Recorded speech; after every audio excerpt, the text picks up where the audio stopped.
ध्यान दो इधर, एक बार मैं रिपीट कर देता हूं सारा और फिर आप नोट कर लेना।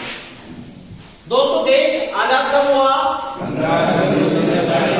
47 को जब देश आजाद हुआ, कॉन्सेप्ट को समझना। तो 15 अगस्त 1947 से लेके और 14 जनवरी 1949 तक देश के अंदर 2 अंग्रेज जनरल रहे। एक का नाम था जनरल लोकहार्ट, एक का नाम था जनरल बूचर। क्या नाम था पहले का? और दूसरे का जनरल। एक ही वीडियो बना लो ताकि सबको समझ पा जाए। तो बात यहां पे दोस्तों 15 जनवरी 1949 ये भारत के इतिहास में इंपॉर्टेंट डे है कि 15 जनवरी को भारतीय सेना पूर्ण रूप से भारतीय हो गई थी। उसका मुखिया भी भारतीय और सेना भी भारतीय। तो ये पहला मुखिया बना जिसका नाम था जनरल के.एम. करियप्पा। बाद में जाके वर्ष 1986 में इनको फील्ड मार्शल मिलेगा और वो ये दूसरे फील्ड मार्शल बन जाएंगे। इससे पहले फील्ड मार्शल हो चुके हैं जिनका नाम है एसएचएफ जे मानेकशॉ, जिनकी बात हम आगे करेंगे। तो यहां पे दोस्तों क्वेश्चन आता है कि भारत के पहले कमांडर इन चीफ, भारत के पहले कमांडर इन चीफ कौन थे? General K M. दूसरे फील्ड मार्शल कौन थे? General K M. करियप्पा। क्वेश्चन पहला कमांडर इन चीफ, दूसरे फील्ड मार्शल। तीसरा सेना दिवस कब मनाया जाता है? अब दोस्तों वर्ष 1953 से पूरी तरह से थल सेनाध्यक्ष बनने लगे, फुल फ्लैज आर्मी चीफ। और वो कौन बने? जनरल महाराजा राजेंद्र सिंह जडेजा। तो यहां पे भी एक क्वेश्चन बन गया कि भारतीय सेना के पहले थल सेनाध्यक्ष कौन थे? तो महाराजा राजेंद्र सिंह जडेजा। यहां तक बात क्लियर समझ में आ गई? दोस्तों वर्ष 1954 में भारत और चीन के बीच में एक समझौता हुआ जिसका नाम था पंचशील समझौता, जो कि 5 सिद्धांतों पर हुआ था। किस पे? लेकिन बाद में ये समझौता आगे नहीं बढ़ पाया क्योंकि चीन ने हमें धोखा दिया। कब? 1962 में। 1962 यहां तो उन्होंने बोल दिया हिंदी चीनी, लेकिन धोखा दे दिया 1962 में। और उस समय देश के प्रधानमंत्री थे जवाहरलाल नेहरू और उस समय जनरल थापर सेनाध्यक्ष। क्या थे?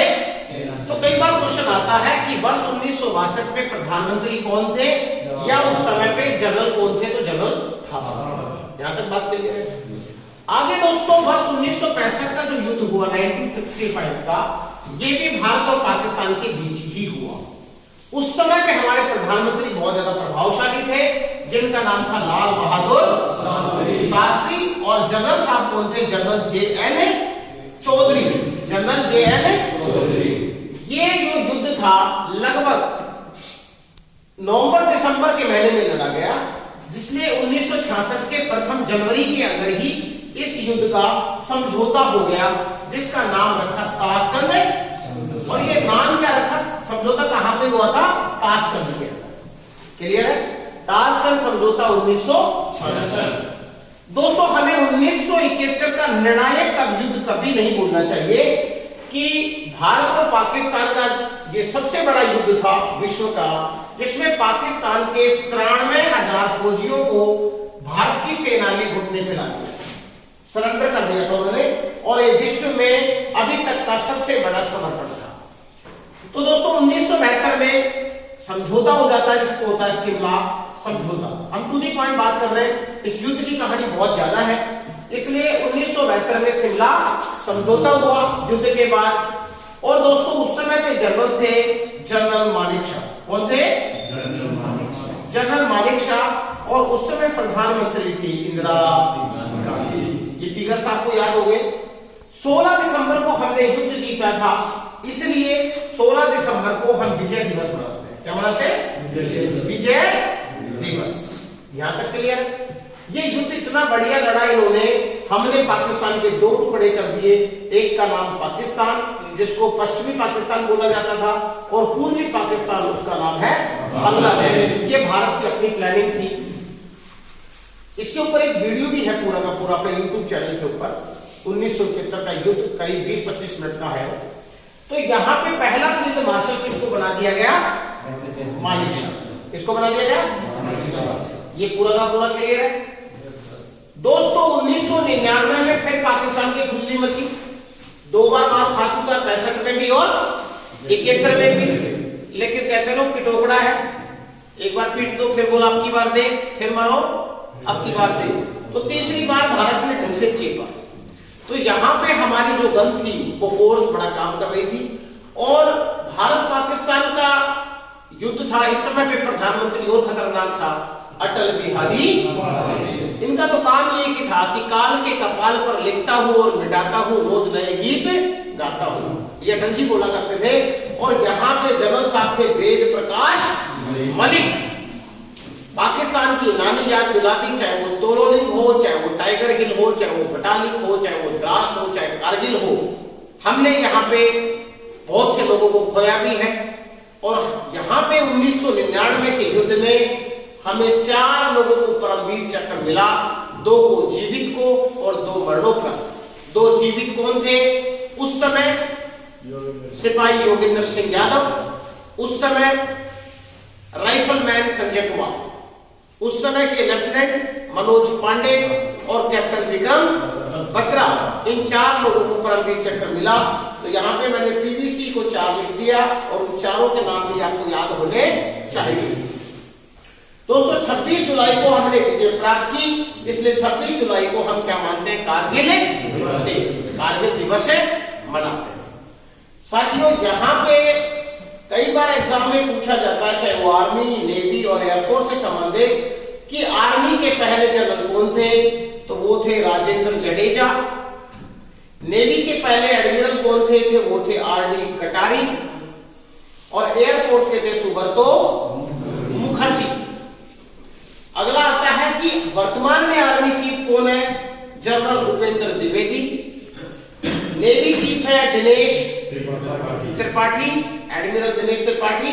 और एयरफोर्स चीफ है air chief marshal Amarpreet Singh. यहां तक कोई डाउट? दोस्तों, 2 नाम हमको याद और होने चाहिए हर हाल में कि सीडीएस जो है, मोदी सरकार आने के बाद सीडीएस की पोस्ट खाली चल रही थी कई दिनों से, तो चीफ ऑफ डिफेंस स्टाफ बनाना शुरू किया। और पहले चीफ ऑफ डिफेंस स्टाफ थे हमारे जनरल विपिन, और वर्तमान में जनरल अनिल चौहान। जनरल अनिल चौहान, ये क्वेश्चन आपके आ सकता है दोस्तों। कई बार एग्जाम में देखने को मिला है, पूछा जाता है भैया आर्मी डे कब होता है? तो हम बोलते हैं 15 जनवरी। नेवी डे और एयरफोर्स डे 8 अक्टूबर। 8 अक्टूबर को कौन सा डे है? Air force day. साथियों, आगे देखिए, कई बार ये पूछा गया कि 27 अक्टूबर को कौन सा दिवस है? तो 27 अक्टूबर को है इन्फेंट्री डे, यानी पैदल सेना दिवस। इसी 1947 के छोटे से संघर्ष के अंदर हमारे पहले पीवीसी कौन थे? मेजर सोमनाथ शर्मा। इनको भी नहीं भूल सकते, क्वेश्चन आता है। मेजर सोमनाथ शर्मा हमारे पहले पीवीसी थे। ये क्वेश्चन कई बार देखने को मिला है। अब दोस्तों, पीवीसी की बात चल रही है तो हम देखेंगे कि आर्मी के पास 20 परमवीर चक्र है और एयरफोर्स के पास 1 परमवीर चक्र है। नेवी के पास में कोई भी परमवीर चक्र नहीं है। अभी तक परमवीर चक्र 21 लोगों को मिल चुका है, जिसमें 14 लोग वो हैं जिनको वीर गति मिली, उसके बाद मिला, और 7 लोग वो हैं जिनको जीवित को मिला है। जो एक व्यक्ति है एयरफोर्स के, इनका नाम है निर्मलजीत सिंह सेखो।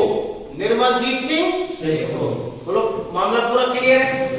अब दोस्तों, फिर एग्जाम में कई बार पूछ लिया जाता है छोटी छोटी चीजें कि एनडीए नेशनल डिफेंस एकेडमी कहां पर है? तो ये है दोस्तों खड़गवासला में। कहां पर है? खड़गवासला। और खड़गवासला है महाराष्ट्र में, याद होना चाहिए। इंडियन मिलिट्री एकेडमी कहां पर है? ये देहरादून में है, उत्तराखंड में। पूरे में कोई डाउट किसी तरह का? इसको 2-3 बार अगर वीडियो को सुन लोगे तो सारी चीजें आपके दिमाग में बैठ जाएंगी। जय हिंद।